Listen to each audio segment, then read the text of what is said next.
pediram para fazer uma pauta sobre pedras na vesícula, porque é difícil ter uma pedra só. Já vi casos de uma pedra enorme que não tinha como, né, ser expelida. Então, realmente, uma imensa.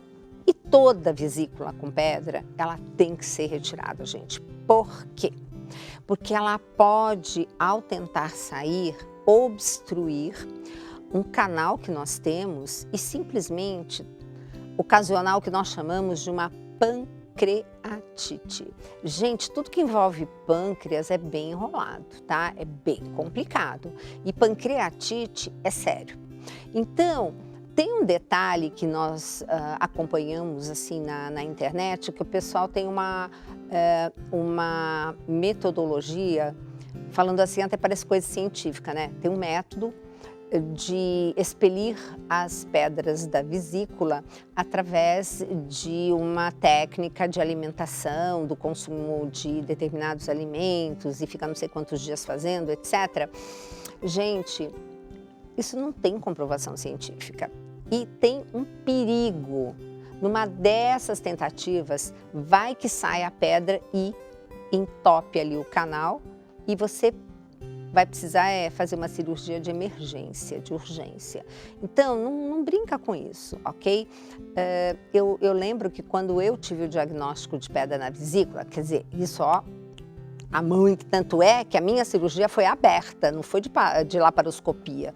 Então, eu lembro que quando eu recebi o diagnóstico, porque eu tive uma dor muito forte, fomos ver o que era e era o diagnóstico de pedra na vesícula.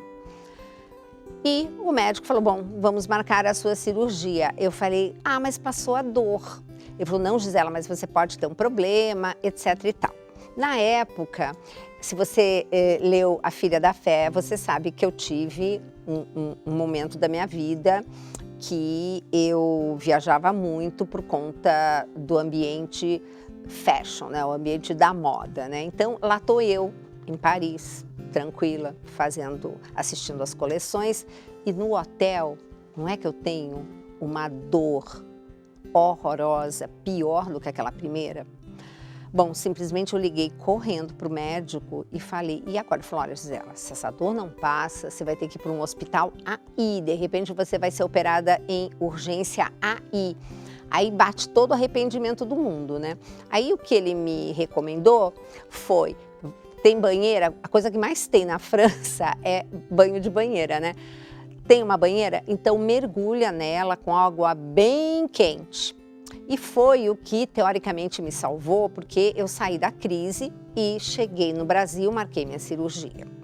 Então, gente, pedra na vesícula não é assim, não é brincadeira. Provavelmente quem está me assistindo e sabe que o médico que deu o diagnóstico está indicando cirurgia, faça, tá? O que pode comer, quais são os alimentos permitidos durante uma crise? Bom, crise, você não tem nem fome, você não faz nada, porque com dor ninguém faz nada.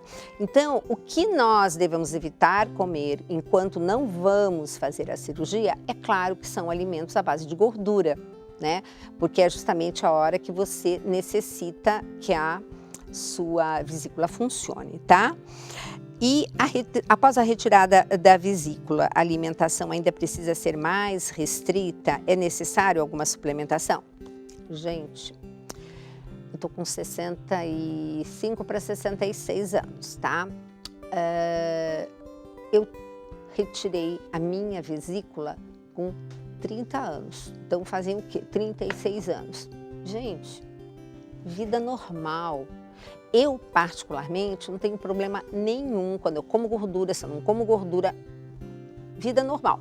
Agora, lógico, cada pessoa é diferente da outra. Então, de repente, você teve a retirada da vesícula e quando você come determinados alimentos, você por alguma razão passa mal.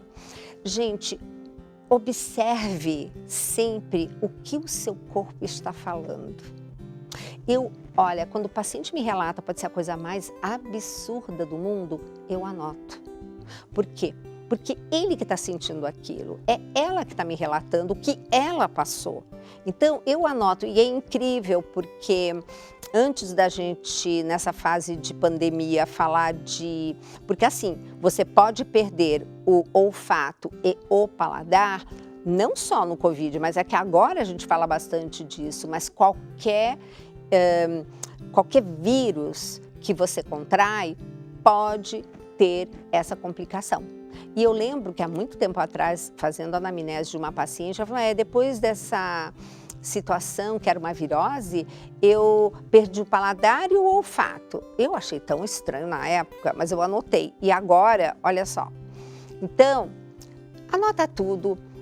Se você é uma pessoa que, de repente, que nem eu estava conversando ontem com uma paciente que eu reencontrei, e ela falou assim, agora me veio a tal da enxaqueca. Eu falei, com quantos anos você está? Ela falou, exatamente, entrei na menopausa e aí me aparece essa enxaqueca.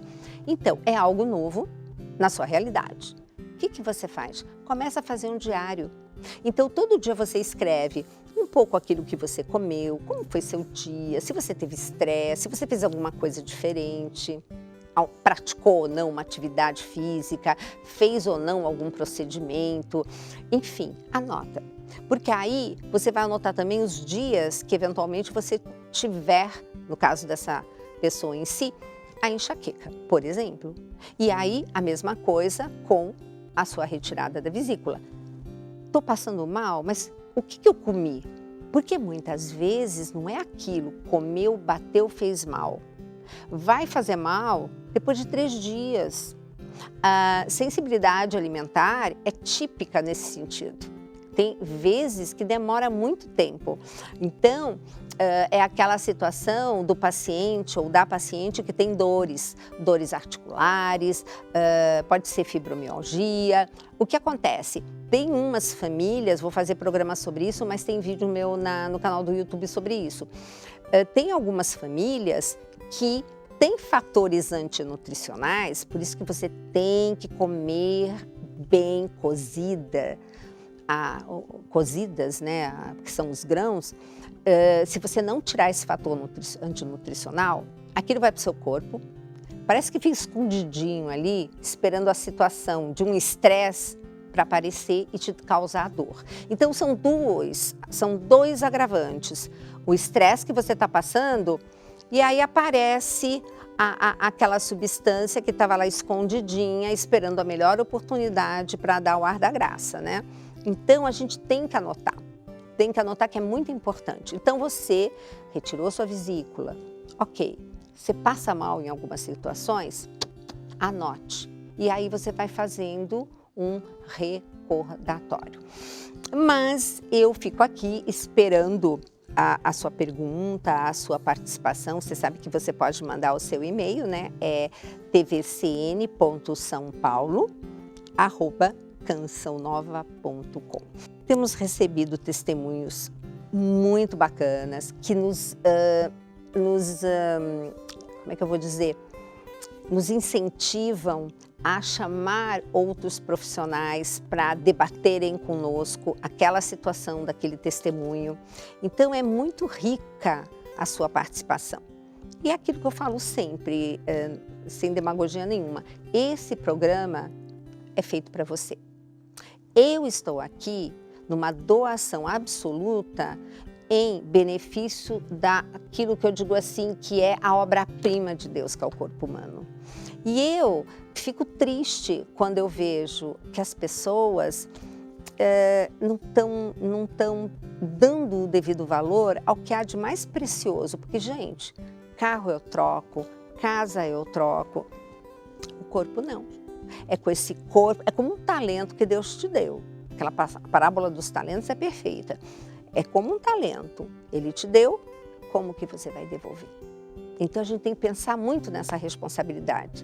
Nós somos devedores ou credores de nós mesmos no futuro. Vamos lembrar disso, tá?